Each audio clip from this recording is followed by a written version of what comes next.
Assalamualaikum warahmatullahi wabarakatuh. Nama saya Mutiara Mokoginta, NIM 19211022, kelas PGMIA semester 3. Baiklah, pada kesempatan hari ini saya akan mempresentasikan hasil review saya, yaitu pengajaran kebahasaan dan sastra di SD. 1. Pendekatan metode dan teknik pembelajaran bahasa Indonesia. Setiap guru tidak selalu mempunyai pandangan yang sama dalam menilai anak didik.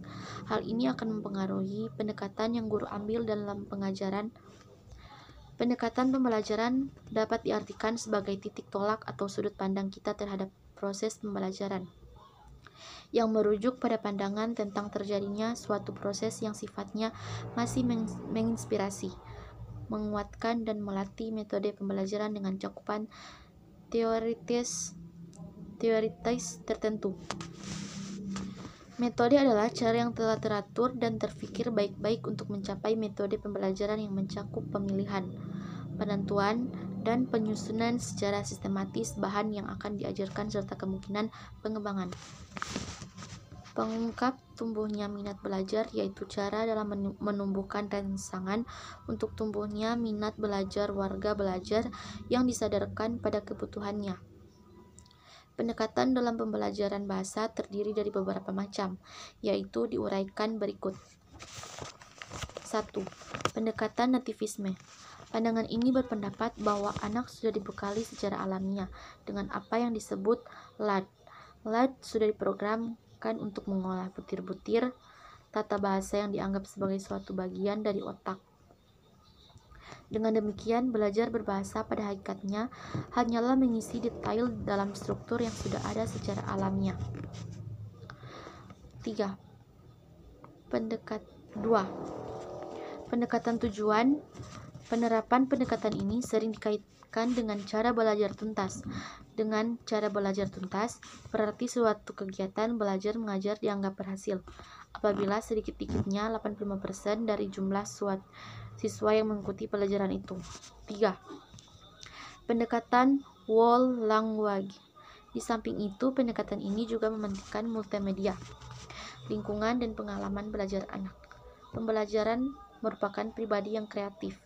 Ia mampu menyusun, menciptakan, dan menemukan pemecahan terhadap berbagai persoalan secara aktif jika mereka diberi kesempatan untuk melakukan aktivitas tersebut selaras dengan kemampuannya. Piaget dan kawan-kawan membuktikan dalam sebuah penelitian bahwa anak-anak terlibat secara aktif dalam memahami dunianya, mampu menjawab berbagai pertanyaan dan memecahkan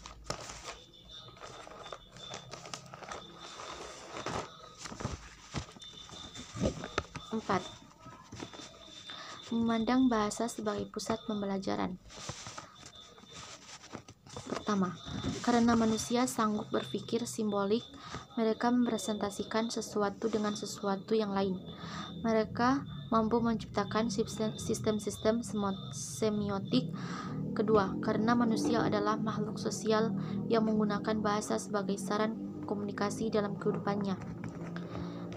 Makhluk sosial yang menggunakan bahasa lisan dan tulis lebih baik dan lebih mudah dipelajari dalam aktivitas berbahasa, autentik, dan peristiwa berbahasa sesuai dengan fungsi bahasa yang sesungguhnya. 5. Menerapkan kurikulum ganda. Bahasa dan pikiran berkembang, namun di saat yang bersamaan pengetahuan dan konsep dibangun. Kurikulum ganda, keterpaduan, keautentikan, pilihan pembelajaran, dan kolaborasi merupakan hal-hal yang mendasar. Selanjutnya, pendekatan kontekstual. Pendekatan kontekstual merupakan konsep pembelajaran yang membantu guru mengaitkan antara materi yang diajarkannya dengan situasi dunia nyata siswa dan mendorong siswa membuat hubungan antara pengetahuan yang dimilikinya dengan penerapannya dalam kehidupan mereka sebagai anggota keluarga. Selanjutnya, pendekatan terpadu. Pendekatan terpadu dalam bidang bahasa hampir sama dengan pendekatan whole language, yang pada dasarnya pembelajaran bahasa senantiasa harus terpadu, tidak terpisahkan antara keterampilan berbahasa dengan komponen kebahasaan yang aspek sastra. Selanjutnya, Yang terakhir, pendekatan cara belajar siswa aktif. Pendekatan ini merupakan suatu sistem pembelajaran yang menekankan kadar keterlibatan siswa secara fisik, mental, intelektual, dan emosional untuk mencapai tujuan pembelajaran. Aktivitas guru sebagai fasilitator desain pembelajaran berfokus pada keterlibatan siswa, suasana belajar kondusif. Demikian hasil presentasi saya. Wassalamualaikum warahmatullahi wabarakatuh.